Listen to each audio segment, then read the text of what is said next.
आपको भी मल त्याग करते वक्त दर्द होता है, जलन होती है, या फिर ऐसा आपको लगता है कि जो मल आप त्याग कर रहे हैं तो उसमें कहीं न कहीं आपको खून दिखाई देता है, तो हो सकता है कि आपको फीसर की समस्या हो।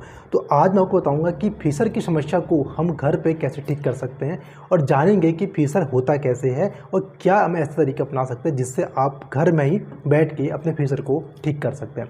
देखो, फीसर में एक्चुअली समस्या होती क्या है, अगर आपका ये मल का रास्ता है, मल द्वार है अगर से माने, तो एक्चुअली होता क्या है कि बहुत सारे लोग क्या है कि हमें दिक्कत रहती है कि कब्ज की दिक्कत रहती है।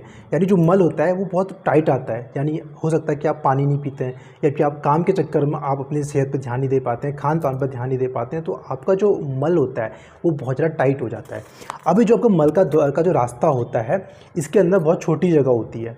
अगर यहाँ से कोई भी चीज़ ऐसी हार्ड वस्तु अगर निकलती है, कोई बहुत टाइट चीज़ निकलती है, अगर कोई इंसान 2-3 दिन में अगर क्या कहते हैं फ्रेश होने जाता है, तो उसका जो मल होता है, जो अंदर मल होता है, उसके अंदर का जो पानी होता है वो बॉडी पूरा सोख लेती है।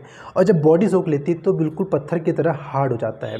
और ये चीज़ जब आपकी इस कोमल जगह से निकलती है, गुदा के मार्ग से निकलती है, तो क्या करती है, आपके यहाँ पर को कट कर देती है या फिर घाव कर देती है। इसी को हम फीसर बोलते हैं। अब जो फीसर होते हैं 2 टाइप के होते हैं, एक होता है एक्यूट फीसर, एक होता है आपका क्रोनिक फीसर। 8 वीक से जो पहले का फीसर होता है, यानी जो 8 वीक हो चुके हैं, तो आपका एक्यूट फीसर होता है। अगर मान लो 8 वीक से भी बहुत ज़्यादा फीसर, आपका 2-3 महीने से ज़्यादा का फीसर है, तो वो आपका क्रोनिक फीसर होता है। जो एक्यूट फीसर होते हैं उसे ठीक करना बहुत ईजी होता है, और जो क्रोनिक फीसर हो जाते हैं उनको भी आप ठीक कर सकते हैं, लेकिन उसमें थोड़ा सा आपको क्या कहते हैं टाइम देना पड़ता है। और बहुत बार क्या होता है कि जब हमारे क्रोनिक फीसर हो जाते हैं तो वहाँ पर समस्या बहुत ज़्यादा हो जाती है और वहाँ पर आपको अपने सर्जन को दिखाना बहुत ज़रूरी हो जाता है। आप जानते हैं कि अगर आपको एक्यूट फीसर हो जाता है या आपके इस गुदा मार्ग पे कोई कट लग जाता है, तो इसे हम कैसे ठीक कर सकते हैं। आपको अपना फीसर को ठीक करना है तो आपको 2 चीज़ें आपको ध्यान रखनी है कि कैसे हम इस घाव को ठीक कर सकते हैं, कैसे इस घाव को हम भर सकते हैं। दूसरा हमको ये ध्यान रखना है कि जो हमारा मल बहुत टाइट आ रहा है उसको हम क्या कहते हैं, कैसे हम उसको कहते हैं उसको सॉफ्ट कर सकते हैं, उसको हम बहुत ज़्यादा कहते हैं मुलायम बना सकते हैं, जिससे कि घाव जो हो रहे हैं वो घाव ना हो। तो पहला आपको करना क्या होता है कि आपको सिकाई करनी पड़ती है, जिसे हम हॉट सीट्स बात बोलते हैं। अगर जो इंसान हॉट सीट्स बात करेगा फिशर में, तो उसे क्या कहते हैं 50 से 60% उसको रिलीफ मिलने लग जाता है। अब एक्चुअली इस गर्म जो आप पे सिकाई होती है उसमें फ़ायदा होता क्या है, जब भी कोई इंसान गर्म सिकाई करता है, हॉट सीट्स बात लेता है, तो वहाँ पर एक्चुअली होता क्या है कि जब भी आप गर्म पानी में सिकाई करते हैं तो उससे क्या होता है, वहाँ पर की जो ब्लड सप्लाई होती है वो बढ़ जाती है। यानी इस जो गुदा का जो मार्ग होता है, यहाँ पर क्या होती है, खून की सप्लाई बहुत बढ़ जाती है। अभी जो खून की सप्लाई होती है क्या करती है, आपके जो घाव होती है उसको भरने में हेल्प करती है, क्योंकि जो भी घाव, कोई भी घाव आपकी बॉडी में होता है वहाँ पर ब्लड सप्लाई बहुत ज़रूरी होती है। खून जितना ज़्यादा वहाँ पर एरिया में पड़ेगा उतना ज़्यादा आपका घाव जल्दी आपका ठीक हो जाता है। तो जो भी इंसान क्या कहते हैं सिकाई करता है, तो उससे क्या होता है कि यहाँ की जो मसल्स होती हैं जो बहुत टाइट हो रहती हैं वो ढीली होती हैं। दूसरा जो खून का प्रवाह होता है यहाँ पर को तेज़ी से बढ़ता है, जिससे जो आपका घाव होता है वो घाव आपका हील होने लग जाता है। दूसरा आपको ध्यान रखना है कि अब एक बार आपने घाव को अगर ठीक कर रहे हैं तो उसके आपको ध्यान रखना है कि आपका जो मल है वो टाइट ना आए। उसके लिए आपको क्या करना होता है, उसके लिए आपको कुछ ऐसी मेडिसिन लेनी पड़ती हैं जिससे आपका जो मल है वो ढीला हो जाए, यानी मुलायम हो जाए। उसके लिए आप क्या कर सकते हैं, पंचकाल चूर्ण ले सकते हैं, या त्रिफला चूर्ण ले सकते हैं, या फिर इसबगोल की भूसी ले सकते हैं। इसबगोल की भूसी अगर आप ले रहे हैं तो ध्यान रखना कि उसमें पानी आपको ज़्यादा पीना पड़ता है। अगर आप पानी ज़्यादा नहीं पीते हैं तो हो सकता है कि इसबगोल से भी आपको दिक्कत हो सकती है। तो इसबगोल ले सकते हैं, त्रिफला चूर्ण ले सकते हैं, या पंचकाल चूर्ण, इनमें से कोई भी चीज़ आप ले सकते हैं।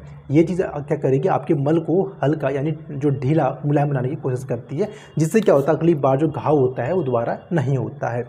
इसके अलावा तीसरा मैं आपको बताना चाहूँगा कि बहुत बार क्या होता है कि घाव हमारा भरता नहीं है। ठीक है, गर्म पानी में आप सिकाई करते हैं उससे आपको आराम मिलता है, लेकिन आपका घाव नहीं भरता है। ठीक है, आपने क्या कहते हैं ये मल को हल्का करने की मेडिसिन आपने ले ली, ठीक है, आपने सिकाई भी कर ली, लेकिन आपका घाव नहीं भर रहा है। तो ऐसे लोगों को क्या करना चाहिए, आपकी मार्केट में अगर आप जाते हैं तो आपको जायतरी तेल मिलता है, जायतरी तेल आप कहीं से भी ले सकते हैं। इस जायतरी तेल को आप करना क्या होता है कि आपको 3 से 5 ml आपको एक सिरिंज में लेना पड़ता है, और सिरिंज में आपने कैथेटर लगाना पड़ता है, और उस कैथेटर से अपने इस एरिया में आपको क्या कहते हैं, जब आप सुबह मल त्याग करने जाते हैं तो उससे पहले 5 ml इस रास्ते में आपको डालना पड़ता है। अभी जब तेल अंदर जाता है तो इससे क्या होता है कि ये आपकी जो इस मल द्वार के रास्ता होता है इसमें एक प्रोटेक्टिव कोटिंग करता है, यानी एक तेल की मुलायम सी परत बन जाती है।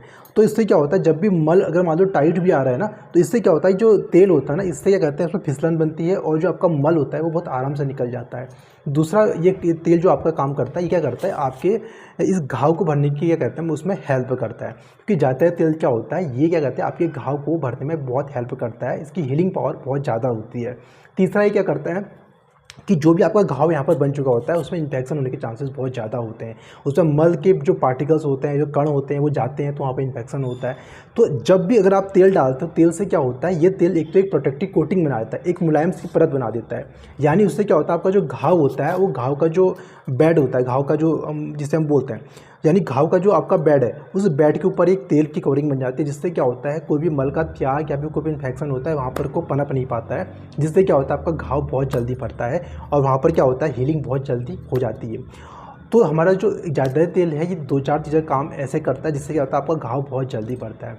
तो कोई भी इंसान अगर ये 3 चीज़ें अगर अपनी लाइफ में करता है, अगर उसे फीसर की समस्या अगर होती है, तो उसका 80 to 90% जो फीसर होता है वो अपने मन से ठीक हो जाता है। बहुत बार क्या होता है कि पेशेंट का जो फीसर होता है वो बहुत क्रोनिक फीसर होता है, जहाँ पर क्या होता है कि फीसर के साथ क्या होता है कि बाहर पे एक चमड़ी भी निकल आती है, जिसे हम क्या कहते हैं सेंटिनल टैग बोलते हैं। तो जब ये क्रोनिक फीसर होता है तो बहुत बार ये ठीक नहीं हो पाता है। तो यहाँ पर क्या होता है कि हमें सर्जन के पास जाना पड़ता है। तो सर्जन क्या करता है, इस जो फीसर का इसको सेंटिनल टैग होता है इसको हटाते हैं, और दूसरा जो आपका घाव हो रहा है इस घाव को भी ठीक करने की कोशिश करते हैं। ठीक है, तो ये कुछ चीज़ें होती हैं। अगर आपको फीसर होता है तो आपको ध्यान रखनी चाहिए।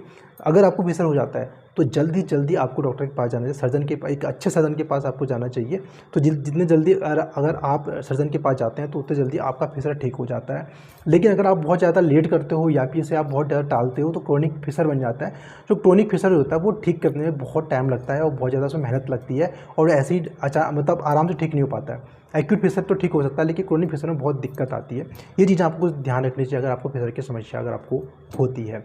अगर आप मुझसे कंसल्ट करना चाहते हैं तो मैं आपको नंबर दे रहा हूँ, इस नंबर पे आप जानकारी ले सकते हैं। आज की वीडियो के लिए थैंक यू।